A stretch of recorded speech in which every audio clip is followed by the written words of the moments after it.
Good morning everyone. Shrimati Mohardev Tapadia girls college Jaswantgarh के इस YouTube channel में आप सभी का बहुत बहुत स्वागत है।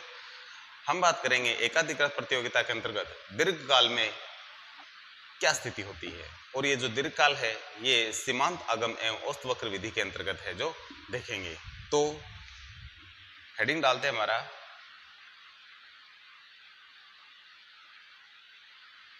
दीर्घकाल में साम्य सीमांत एवं औसत वक्र विधि।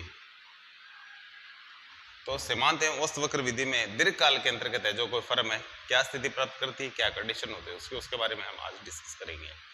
तो इस वीडियो से पूर्व हमने अल्पकाल में क्या क्या कंडीशन होते हैं उसके बारे में डिस्कस किया था।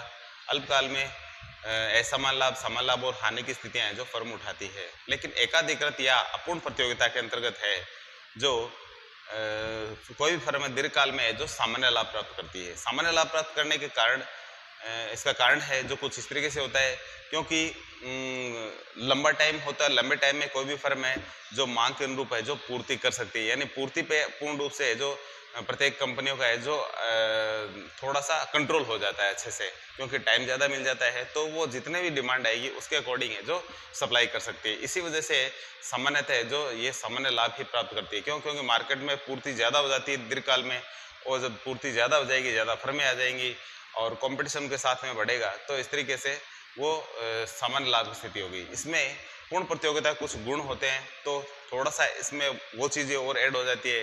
किस तरीके से कि कहे कि दीर्घकाल में जो सामान्य लाभ प्राप्त क्यों होता है, तो इसके लिए एक होता है कि दीर्घकाल में यदि असामान्य लाभ प्राप्त हो तो उस असामान्य लाभ प्राप्त को देखते हुए कुछ नई कंपनियां, नई फर्में और मार्केट में और आ जाएगी। इस तरीके से मार्केट की पूर्ति बढ़ जाएगी, कंपटीशन बढ़ जाएगा। कंपटीशन में बहुत सारी कंपनियां लागत पे भी अपना माल बेचना चालू कर देती है, और इस तरीके से कुछ कंपनियां लॉस में चली जाती है, तो कुछ कंपनियां हैं जो कुछ ठीक ठाक है जो कंडीशन में जो प्रॉफिट कमा लेती है। ऑल ओवर इसमें लॉस में भी चली जाती है बहुत सारी कंपनियां, जो पुरानी जो पहले से स्थापित कंपनियां हैं, तो वो लॉस और प्रॉफिट यूं मिलाकर के लगभग एवरेज जो बात करें तो सामान्य लाभ ही प्राप्त हो पाता है। तो इसलिए दीर्घकाल में कोई भी फर्म है जो सामान्य लाभ की स्थिति में जो होती है, तो इसको हम एक डायग्राम के द्वारा दर्शाएंगे कि किस तरीके से सामान्य लाभ प्राप्त करती है फर्में। तो सबसे पहले OXOY खींचते हैं।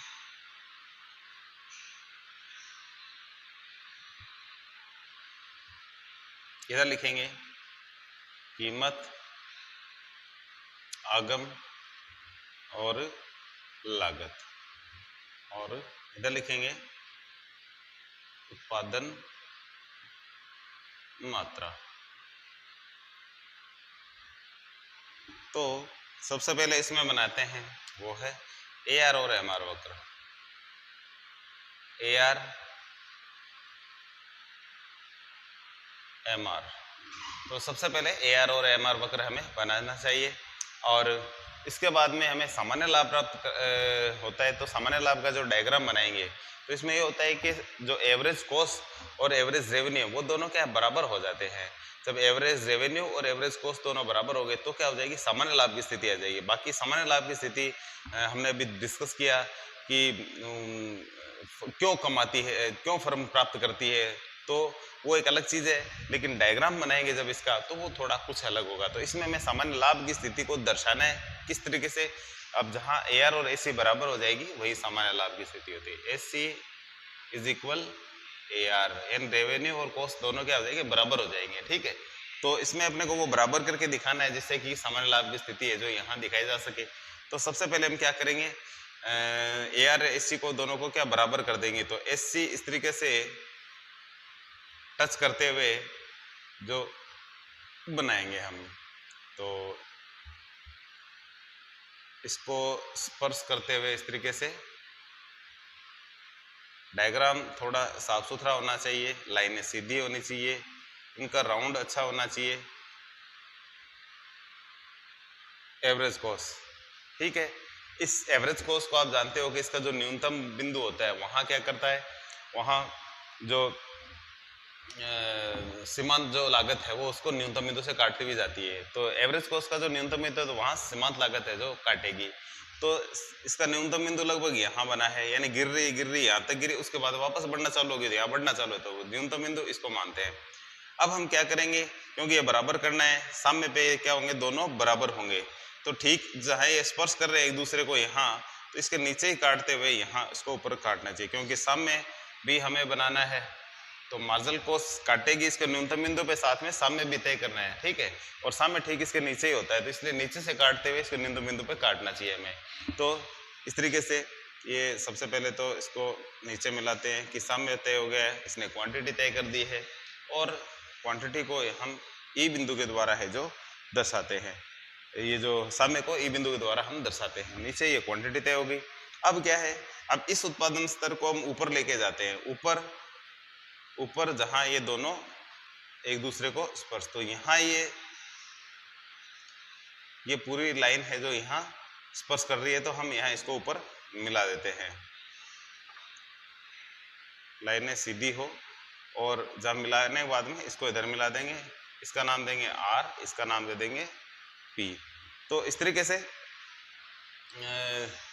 जो सामान्य लाभ की स्थिति हम दिखाई, जहाँ ये उत्पादन मात्रा टच करे AR/AC को, वो दोनों एक ही जगह पे मिलनी चाहिए, ठीक है। इसमें यही थोड़ा सा ध्यान रखना होता है हमें।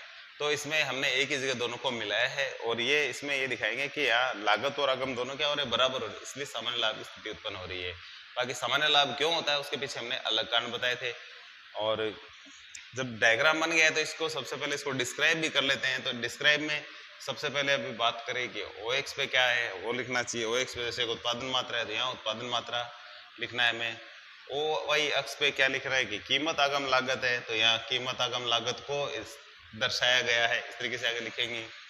उसके बाद में ई बिंदु, ई के बारे में लिखना चाहिए कि ई फर्म का साम्य है, इसके आगे लिखना है हमें ई फर्म का साम्य है, जहां OP कीमत पर OQ मात्रा का है जो निर्धारण होता है। आप ये सोचते हो कई बार कि ई तो इधर नीचे तो इधर मिला दे, लेकिन ई से इधर नहीं मिलाया, लेकिन ये हमें ध्यान रखना है कि जहाँ AR टच करता है, प्राइस वहां से तय होता है, न कि यहाँ से। तो इसलिए ई केवल साम्य निर्धारण करता है, जो क्वांटिटी तय होगी उस क्वांटिटी पे लाभ हानि है जो AR और AC है, जो इनके अंतर के द्वारा तय करते हैं हम। तो AR के द्वारा प्राइस तय किया जाता है, इसलिए इसको कभी भूल से यहाँ नहीं मिलाए। तो यहाँ लिखेंगे ई फर्म का साम्य जहाँ OP कीमत पर OQ उत्पादन मात्रा का है जो निर्धारण होता है। तो इस तरीके से जो ई आ जाएगा। इसके बाद में जो इसके अंदर जो और चीजें हैं, जैसे कि SCMC, एवरेज कॉस्ट और मार्जिनल कॉस्ट है, इनको बताना है कि ये क्या है, ये फर्म के दोनों लागत वक्र होते हैं। तो इसलिए इसके आगे लिखेंगे कि ये दोनों फर्म के लागत वक्र है। AR और MR, इनके आगे लिखेंगे जो बाएं दाएं और गिरते हुए वक्र दिखाए गए हैं AR और MR, वो फर्म के आगम वक्र है, ठीक है। तो इनके आगे ऐसे लिखना है, फर्म के आगम वक्र है जो बाएं से दाएं और गिरते हुए दिखाई दे रहे हैं। और यदि कोई और ज्यादा इसमें थोड़ा बताना चाहे कि इनके बाएं से दाएं क्यों गिर रहे हैं, इसके पीछे बात करी जाए तो इनके पीछे ऐसा होता है कि ज्यादा मात्रा में बेचने के लिए कीमतें कम करता है व्यक्ति, इस वजह से जो इन फर्मों का जो रेवेन्यू है जो धीरे धीरे डाउन होता है, जैसे जैसे उत्पादन आगे बढ़ेगा ये नीचे की ओर आएगा। और इसके बाद में बात करें तो कुल लागत कितनी लग रही है, कुल आगम कितना हो रहा है, तो वो भी बता देते हैं। कुल लागत NTC, तो यहाँ इस क्वांटिटी पे ऊपर चलते हैं जहाँ एवरेज कॉस्ट टच कर रही है, ठीक है। यही एवरेज कॉस्ट, यही रेवेन्यू, तो यहाँ ये एवरेज कॉस्ट टच कर रही है, तो ये पूरा क्षेत्र यहाँ वाला ये हो जाएगा लागत का। तो OPRQ, और कुल आगम ऊपर चलते हैं यहाँ, तो रेवेन्यू वाला भी ये लाइन है, ये टच करता है, तो यही क्या हो जाएगा, आगम हो जाएगा OPRQ। तो यही आगम हो गया, इन दोनों में किसी प्रकार का कोई अंतर नहीं है, ठीक है, ये सेम ही है। तो इसलिए जब AR और AC दोनों बराबर हो जाए तो ये कहेंगे कि सामान्य लाभ की स्थिति है ये। और इसमें ये बेसिक चीजें बतानी है। इसके अलावा जो चीज और हमें लास्ट पॉइंट बिंदु लिखना है, वो लिखना है कि फर्म को सामान्य लाभ प्राप्त हो रहा है।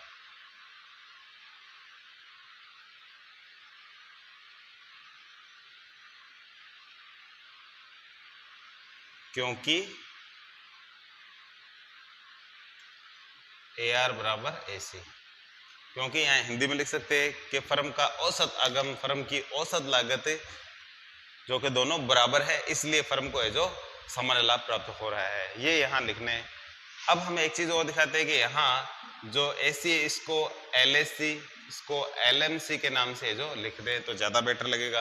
क्यों? क्योंकि ये हमने कर दिया लॉन्ग टर्म, क्योंकि हम दीर्घकाल की बात कर रहे हैं, तो इसलिए LSC और LMC है जो इस नाम से इनको है जो लिखना चाहिए, ताकि वो थोड़ा अलग दिखे। तो इस तरीके से ये हमारा टॉपिक है जो कंप्लीट होता है। और इस टॉपिक में जो अन्य जो चीज़ें हैं, जो विशेष रूप से है कि दीर्घकाल में सामान्य लाभ क्यों प्राप्त होता है, तो उसके पीछे जो रीजन है जो आप दे सकते हैं, जो हमने अभी डिस्कस किया। इसके अलावा सामान्य लाभ के बारे में हमने अर्थ अलग अलग आपको कई प्रकार से बताया कि सामान्य ARAC जहाँ बराबर होता है सामान्य लाभ होता है वहाँ, तो यहाँ हमने AR बराबर AC लिख रखा है, ये डायग्राम के ऊपर भी लिखना चाहिए। फिर कहेंगे कि सामान्य लाभ की एक डेफिनेशन की यदि को बात करें तो सामान्य लाभ किसी फर्म को प्राप्त होने वाली वह न्यूनतम राशि होती है जिससे कि वो मार्केट में बनी रह सके, वो भी सामान्य लाभ की स्थिति है। और क्यों होता है तो कहेंगे कि यदि अतिरिक्त लाभ हो जाए तो उस लाभ को देखते हुए नई फर्में आ जाएगी, तो फर्मों में कंपटीशन हो जाएगा, बड़ी मात्रा में फर्मों में यदि कंपटीशन होता है तो लागत में भी चली जाती है बहुत सारी कंपटीशन में फर्में, और कुछ मार्केट को छोड़ के भी चली जाती है। तो इस तरीके से ऑल ओवर फर्मों को क्या है सामान्य लाभ की स्थिति दीर्घकाल में देखने को मिलती है। तो इस तरीके से आज का हमारा टॉपिक यहीं समाप्त करते हैं। मिलते हैं नेक्स्ट वीडियो पे, तब तक के लिए धन्यवाद। अपने वीडियो को लाइक कीजिए, शेयर कीजिए, यदि चैनल को सब्सक्राइब नहीं किया तो वो भी जरूर कीजिए।